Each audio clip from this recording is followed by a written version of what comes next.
Hello दोस्तों, welcome to my YouTube channel, जिसमें आज हम बात करने वाले हैं रॉबर्ट टी कियोसाकी द्वारा लिखी गई book rich dad poor dad के बारे में।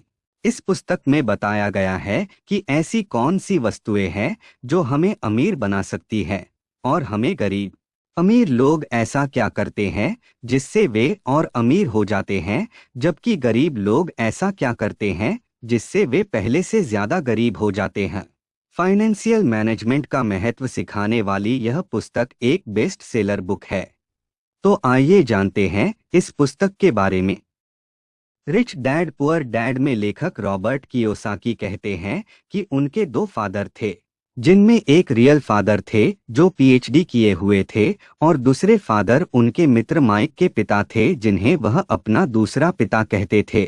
रॉबर्ट के पिता एक हाईली एजुकेटेड थे, फिर भी उन्हें पैसों के लिए संघर्ष करना पड़ता था, जबकि दूसरे पिताजी यानी उनके मित्र के पिता बहुत कम पढ़े लिखे थे, फिर भी वे हवाई शहर के अमीरों में गिने जाते थे। कियोसाकी ने बताया कि उनके दोनों पिता के दिमाग में पैसों के प्रति समझ का नजरिया अलग अलग था, जिससे वे अमीर और गरीब थे। लेसन 1।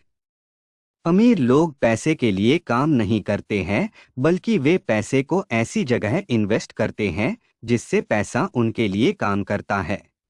वही दूसरी और गरीब लोग पैसों को निवेश नहीं करते हैं, जिसके कारण उन्हें पूरी जिंदगी कड़ी मेहनत से पैसों के लिए काम करना होता है। इस लेसन में रॉबर्ट बताते हैं कि उनके पढ़े लिखे डैडी चाहते थे कि मैं मेहनत से पढ़ूं, अच्छे नंबर लाऊं और एक सुरक्षित नौकरी प्राप्त करूं, जबकि अमीर डैडी चाहते थे कि मैं यह सीखूं कि पैसा कैसे काम करता है ताकि मैं इससे अपने लिए काम करवा सकूं। लेसन 2। हमें एसेट और लायबिलिटी का अंतर पता होना चाहिए और हमेशा एसेट्स खरीदने पर ही ध्यान देना चाहिए, परंतु अधिकांश लोग पैसे की समस्या में इसलिए उलझे रहते हैं कि वे हमेशा लायबिलिटीज खरीदने पर ही अपना ध्यान देते हैं। और मजे की बात यह है कि अधिकांश को यह लगता है कि वे एसेट खरीद रहे हैं। रॉबर्ट कहते हैं कि अमीर लोग हमेशा एसेट्स इकट्ठा करने में अपना ध्यान लगाते हैं, जबकि गरीब लोग लायबिलिटी इकट्ठा करते हैं जिसे वो अपनी एसेट मान बैठते हैं। लेसन 3। इस बुक में रॉबर्ट कियोसाकी कहते हैं कि जो अमीर लोग होते हैं वे अपने पैसे को स्टॉक, बॉन्ड, रियल एस्टेट आदि जगह निवेश करते हैं, जिससे वे अधिक पैसे बनाने में कामयाब हो जाते हैं। वे हमेशा एक अच्छे मौके की तलाश में रहते हैं, लेकिन अच्छा मौका बताकर नहीं आता। हमें अच्छे मौके की पहचान करनी होती है। जिसने अच्छे मौके की पहचान कर ली वह जीवन में आगे बढ़ गया। चलिए इसे एक उदाहरण से समझते हैं। एक आदमी एक शहर से गुजर रहा था। उसने एक घर पर एक बोर्ड लगा हुआ देखा। उस पर लिखा था हाउस फॉर सेल। वह इस मौके को गंवाना नहीं चाहता था, क्योंकि उस समय मंदी चल रही थी, तो बहुत ही कम कीमत पर वह घर बिक रहा था। उसने उस घर को खरीद लिया।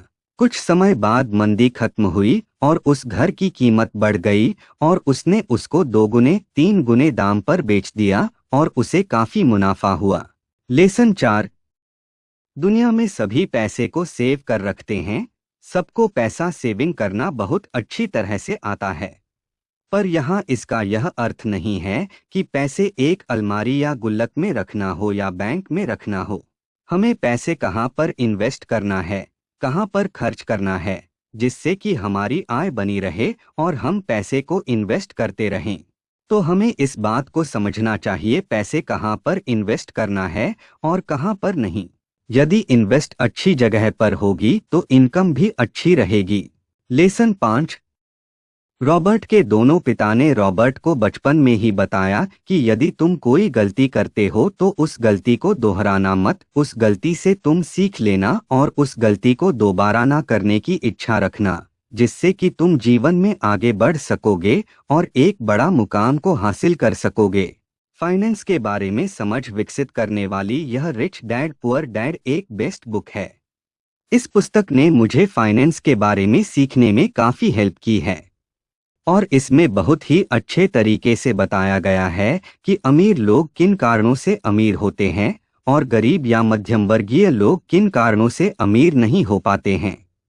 फाइनली मैं आप सभी से यही कहना चाहता हूं कि मनी मैनेजमेंट के बारे में सीखने के लिए यह बुक अवश्य पढ़िए। दोस्तों, rich dad poor dad book summary आपको कैसी लगी हमें कमेंट करके ज़रूर बताएं। यदि आप इस बुक खरीदना चाहते हैं तो डिस्क्रिप्शन में इसकी लिंक दी हुई है, जहां से आप इसे खरीद